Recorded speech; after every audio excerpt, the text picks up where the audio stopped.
Aqui vou sentar, porque eu quero falar de um assunto muito importante, que é reprodução humana. Todo mundo tem dúvida, né?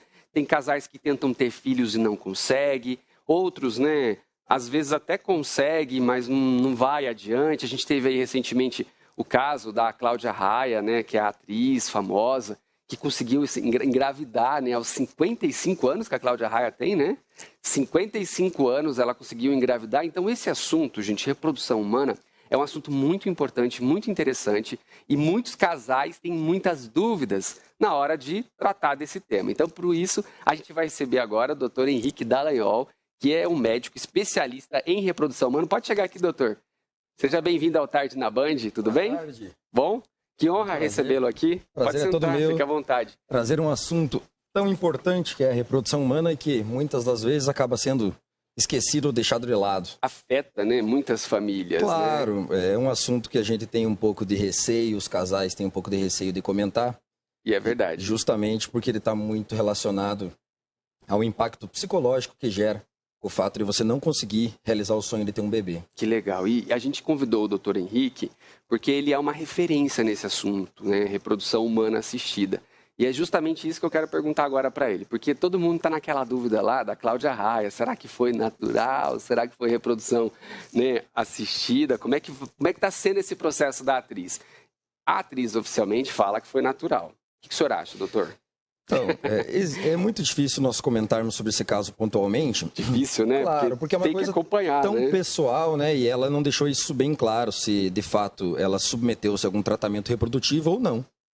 É verdade que existem relatos mesmo de gravidez com idades mais avançadas, mas eu acredito que esta gravidez da Cláudia Raia, que é uma personalidade que até foi motivo de muita discussão na semana passada e na retrasada, traz dois pontos que a gente poderia discutir, que são importantíssimos, duas lições.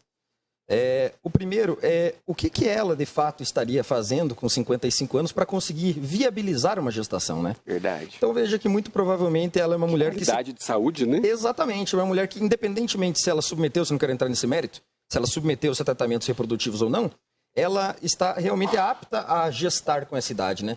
Então, seguramente, o ato de carinho e de amor com si próprio, de se cuidar, viabiliza gestações em idades mais avançadas, que é esse um exemplo.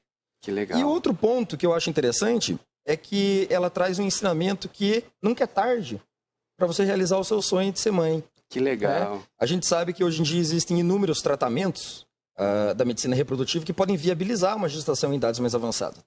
Doação, né, a recepção de ócitos, né, de óvulos doados ou de embriões. Eu não sei se foi exatamente o caso dela, mas essa é uma lição interessante que ficou dessa história. Que legal. E é importante falar, né, gente, que sempre tem tratamento, né? Você busca o profissional e esse profissional ele vai te ajudar. Inclusive, existe inúmeras formas, né, doutor, de conseguir a reprodução assistida, né?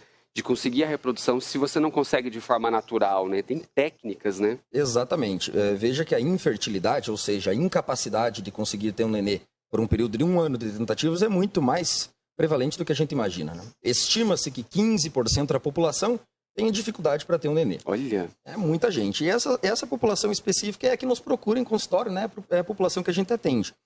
E sempre que eles me perguntam, né, em consulta, ou até mesmo os alunos da universidade, eles falam, o que a gente pode fazer para otimizar ou para ajudar esses casais a conseguirem realizar o seu sonho? Os tratamentos de reprodução humana, eles são divididos desde baixa até alta complexidade. Na baixa complexidade, até o próprio nome já diz, a gente tenta dar um empurrãozinho, digamos assim, ajudar a natureza para que ela haja e que consigamos uma gestação. Existe, por exemplo, o coito programado, que é uma técnica muito utilizada, e a própria inseminação artificial. Já se tratando de casos um pouco mais graves ou que a gente necessita fazer uma técnica de alta complexidade, a gente usa a fertilização in vitro, né, por meio da microinjeção intracitoplasmática de espermatozoides, que depois eu posso comentar um pouco mais sobre isso, e também a doação de gametas, seja de óvulos ou de espermatozoides, para realizar o sonho. Que interessante. Essa inseminação in vitro, inclusive, é o que o pessoal fala aí nos bastidores que pode ter sido o que a Cláudia Raia fez. A gente não está entrando nesse mérito aqui, pelo amor de Deus, mas se foi, possivelmente tenha sido essa técnica. Claro, uma coisa que ela deixou, um ponto importante que ela deixou claro, foi que ela submeteu-se ao congelamento de óvulos. Isso numa idade mais precoce, né? Uma idade mais jovem. Então, isso é uma estratégia interessantíssima que a gente tem observado, inclusive nos países de primeiro mundo, os países super desenvolvidos, que estimulam as pacientes, e nós estamos implementando essa cultura no Brasil, de congelar os óvulos das pacientes, pacientes com 30 e poucos anos, que ainda não se acham aptas naquela circunstância de conseguir ter uma gestação e uma prole definida, uma família, elas que congelem seus óvulos. Porque essa medida simples, hoje em dia é muito fácil de congelar óvulo, a gente pode utilizar esses oócitos, esses óvulos, numa idade mais avançada e proporcionar gestações com muito mais segurança e saúde. Olha que legal, gente. Esse assunto eu acho muito legal, porque antigamente congelar óvulo era uma coisa assim impossível e caríssima, né, Exatamente. Doutor? Hoje em dia não é mais assim, né? Se desmistificou. Hoje em dia os tratamentos são tão simples e duram tão pouco tempo, quase que carecem de contraindicações, que quando os pacientes chegam no meu consultório e eu falo que nós nos submeteremos à fertilização ou congelamento de óvulos, quando acaba o tratamento elas falam, meu Deus, eu não sabia que era tão simples assim. E quando a gente vê, passa algumas semanas, alguns meses, começam a vir as amigas dessas pacientes, porque começam a quebrar esse paradigma, né? De que o tratamento é caríssimo e, na verdade, não é. Ou que ele é muito complexo e que causa danos, né, à saúde. Tem alguma idade específica? Às vezes tem alguma telespectadora que está assistindo agora, se interessou por esse assunto, congelamento de óvulos. Tem alguma idade específica que você pode já dar entrada no congelamento? Então, fazer esse a gente orienta o seguinte, quanto antes congelar, melhor. Sempre. Né? Claro. Só que eu uso como ponto de corte, eu acho que essa é uma idade quase que utilizada mundialmente, é que pacientes acima de 30 anos, né, que não têm um desejo de ter um bebê neste momento, mas que não sabem, todavia, se vão ou não ter no futuro, que procedam ao congelamento. Ou, no mínimo, sejam avaliadas por um ginecologista para que ele possa avaliar a reserva ovariana dessa paciente. E ver se o passar dos anos já comprometeu ou não a fertilidade dessa mulher.